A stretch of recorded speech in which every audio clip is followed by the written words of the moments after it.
ஆனா நீதிமானை ஒருபோதும் பசியினால் வருந்த விடார். கர்த்தருடைய ஆசீர்வாதமே ஐஸ்வர்யத்தை தரும், அதனோடு வேதனையை கூட்டார் என்று சொல்லி இருக்கிறார். நம்முடைய வாழ்க்கையில ஒரு நன்மை குறைபடாதபடி நம்முடைய வாழ்க்கையை அவர் செழிக்க பண்ணுகிற தேவனா இருக்கிறார். இயேசு மலை பிரசங்கத்துல மத்தேயு 7வது அதிகாரத்துல சொல்லுகிற பொழுது, இந்த கர்த்தருடைய வார்த்தை, நான் சொல்லிய இந்த வார்த்தையை கேட்டு, 24வது வசனம் மத்தேயு 7:24, ஆகையால் நான் சொல்லிய இந்த வார்த்தையை கேட்டு இவைகள்படி செய்கிற எவனோ அவனை கண்மலையின் மேல் தன் வீட்டை கட்டின புத்தியுள்ள மனுஷனுக்கு ஒப்பிடுவேன். பெருமழை சொரிந்து பெருவெள்ளம் வந்து காற்று அடித்து அந்த வீட்டின் மேல் மோதியும் அது விழவில்லை, ஏனென்றால் அது கண்மலையின் மேல் அஸ்திபாரம் போடப்பட்டதா இருந்தது. நான் சொல்லிய இந்த வார்த்தையை கேட்டு இவைகளின்படி செய்யாதிருக்கிறவன் எவனோ அவன் தன் வீட்டை மணலின் மேல் கட்டின புத்தி இல்லாத மனுஷனுக்கு ஒப்பிடப்படுவான். பெருமழை சொரிந்து பெருவெள்ளம் வந்து காற்று அடித்து அந்த வீட்டின் மேல் மோதின போது அது விழுந்து முழுவதும் அழிந்தது என்றார். இந்த இடத்துல இயேசு சொல்றார், புத்தி உள்ளவர்கள் புத்தி இல்லாதவர்கள். புத்தி உள்ளவர்கள் கண்மலையின் மேல் அஸ்திவாரம் போட்டு வீட்டை கட்டினார்கள். புத்தி இல்லாதவர்கள் மணலின் மீது அஸ்திவாரம் போட்டு கட்டினார்கள். ரெண்டு வீட்டுக்கும் ஒரே பிரச்சனை. மழை பெய்தது, காற்றடித்தது, வெள்ளம் வந்து அந்த வீட்டின் மேல் மோதியது. கண்மலையின் மேல் கட்டப்பட்ட வீடு நிலைத்திருந்தது, மணலின் மேல் கட்டப்பட்ட வீடு அது அழிந்து போனது. இன்றைக்கு கர்த்தருடைய வார்த்தையை கேட்டு கண்மலையாகிய கிறிஸ்துவுக்குள் நம்முடைய வாழ்க்கையை கட்டுகிற பொழுது நம்முடைய வாழ்க்கை அசைக்கப்படாததா இருக்கும்.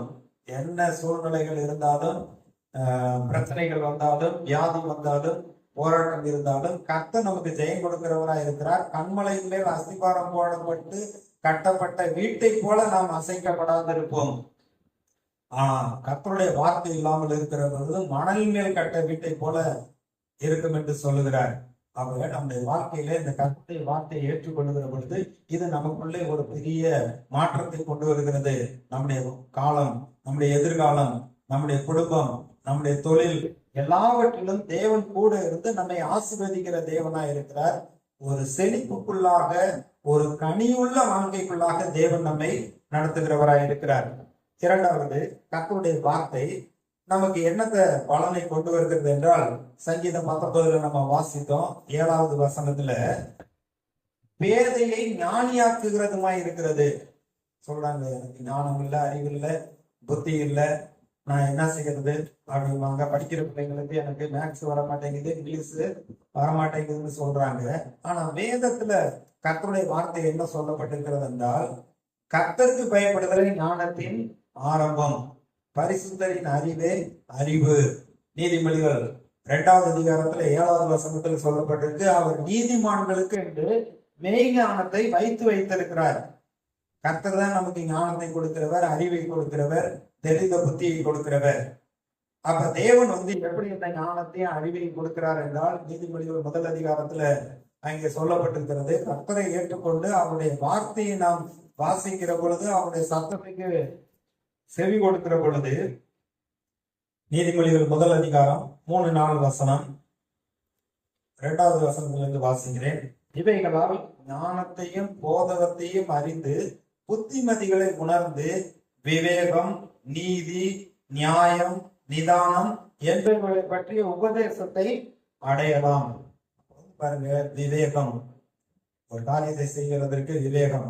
நீதி, நீதியாக வாழ்வதற்கு, மற்ற காரியங்கள் தப்பு ரைட்டுங்கிறத கண்டுபிடிக்கக்கூடிய, நியாயத்தை கண்டுபிடிக்கக்கூடிய காரியம். நிதானம், எல்லாவற்றிலும் நிதானமாக கவனமாக நடந்து கொள்ளக்கூடிய காரியம். இவை எல்லாம் இந்த கர்த்தருடைய வேதம், கர்த்தருடைய வார்த்தை நமக்கு ஞானத்தை கொண்டு வரக்கூடியதா இருக்கிறது. அதே அதிகாரம் 1 அதிகாரத்துல 7வது சொல்றாங்க, கர்த்தருக்கு பயப்படுதலே ஞானத்தின் ஆரம்பம், மூடர் ஞானத்தையும் போதகத்தையும் அசட்டை பண்ணுகிறார்கள். கர்த்தருக்கு பயந்து அவருடைய வார்த்தையை நாம் கனம் பண்ணுகிற பொழுது மெய்யாகவே தேவ ஞானம் நமக்குள்ளே உண்டாயிருக்கும்.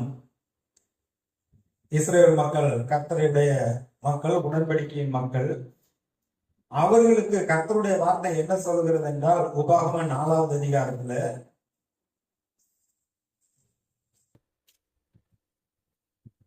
5வது வசனத்திலிருந்து, நீங்கள் சுதந்திரித்துக் கொள்ளும்படி பிரவேசிக்கும் தேசத்தில் நீங்கள் கை கொள்ளும் பொருட்டு என் தேவனாகிய கர்த்தர் எனக்கு கற்பித்தபடியே நான் உங்களுக்கு கட்டளைகளையும் நியாயங்களையும் போதித்தேன். மோசே இஸ்ரவேல் மக்களை பார்த்து சொல்றார், கர்த்தர் எனக்கு சொன்னபடியே உங்களுக்கு கட்டளைகளையும் பிரமாணங்களையும் நியாயங்களையும் கர்த்தர் எனக்கு சொன்ன வார்த்தைகளை அப்படியே உங்களுக்கு சொல்றேன். நீங்கள் போய் தங்கி இருக்கக்கூடிய அந்த தேசத்திலே அங்கே நீங்கள் இதை கை கொள்ள வேண்டும் என்று சொல்லுகிறார். அப்படி கை கொள்ளுகிற பொழுது ஆகையால் அவைகளை கை கொண்டு நடவுங்கள். இந்த நியாய பிரமாணத்தையும் கட்டளைகளையும் கை கொண்டு நடங்கள். ஜனங்களின் கண்களுக்கு முன்பாகவும் இதுவே உங்களுக்கு ஞானமும் வேகமுமாய் இருக்கும். அவர்கள் இந்த கட்டளைகளை எல்லாம் கேட்டு இந்த பெரிய ஜாதியை ஞானமும் வேகம் உள்ள ஜனம் என்று ஜனங்கள் என்பார்கள். நம்முடைய தேவனாகிய கர்த்தரை நாம் தொழுது கொள்ளுகிற போதெல்லாம் அவர் நமக்கு சமீபமாய் இருக்கிறது போல தேவனை இவ்வளவு சமீபமாய் பெற்றிருக்கிற வேறு பெரிய ஜாதி எது? நீங்கள் போய் இருக்கக்கூடிய அந்த கானான் தேசத்திலே வசிக்கக்கூடிய ஜனங்கள் மத்தியிலே என்னுடைய கட்டளைகளை பிரமாணங்களை கை கொண்டு அவைகளின்படி செய்கிற பொழுது அவர்கள் பார்த்து இவ்வளவு தேவனை சமயமாய் பற்றிருக்கக்கூடிய ஞானமுள்ள ஜனம், விவேகமுள்ள ஜனம் என்று அவர்கள் அறிந்து கொள்வார்கள் என்று சொல்லுகிறார். இந்த கர்த்தருடைய வார்த்தையை நாம் கை கொண்டு அதன்படி நடக்கிற பொழுது பேதையராக இருந்தாலும் கூட நாம் திசை கட்டு போவதில்லை. பேதையாக இருந்தாலும் தேவன் நம்மை ஆண்டவர் ஞானியாக்குகிறார். 1 கொரிந்தியர் 1 கடைசி வசனத்துல சொல்லப்பட்டிருக்கு, இயேசுவே நமக்கு ஞானமும் நீதியும் பரிசுத்தமும் மீட்புமாய் இருக்கிறார். அப்போஸ்தலர் 4:13 பேதுரும் யோவானும் பேசுகிற தைரியத்தை பார்த்து இவர்கள் படிப்பறியாதவர்கள், பேதைகள் உள்ளவர்கள், ஆனால் இயேசுவோடு கூட இருந்தவர்கள் என்று அறிந்து கொண்டார்கள். அப்ப கர்த்தருக்கு நாம் பயப்படுகிற பொழுது, அவருடைய வார்த்தையை ஏற்றுக்கொள்கிற பொழுது தேவன் ஞானம் நமக்கு உண்டாகிறது. அது பாருங்க, நம்முடைய வாழ்க்கையின் எல்லா பகுதியிலும் ஜெயமாக வெற்றியாக வாழ்வதற்கு, நஷ்டம் இல்லாமல் தோல்வி இல்லாமல் ஜெயமாக வாழ்வதற்கு கர்த்தருடைய வார்த்தை நமக்கு தேவ ஞானத்தை கொடுக்கிறது. வீடு ஞானத்தினாலே கட்டப்படும், விவேகத்தினாலே நிலைநிறுத்தப்படும். தேவனை அறிகிற அறிவினாலே அறைகளில் அருமையும் இனிமையுமான பொருட்கள் நிறைந்திருக்கும் என்று கர்த்தருடைய வார்த்தை சொல்லுகிறது. தேவன் ஞானத்தை கொடுக்கிறார்.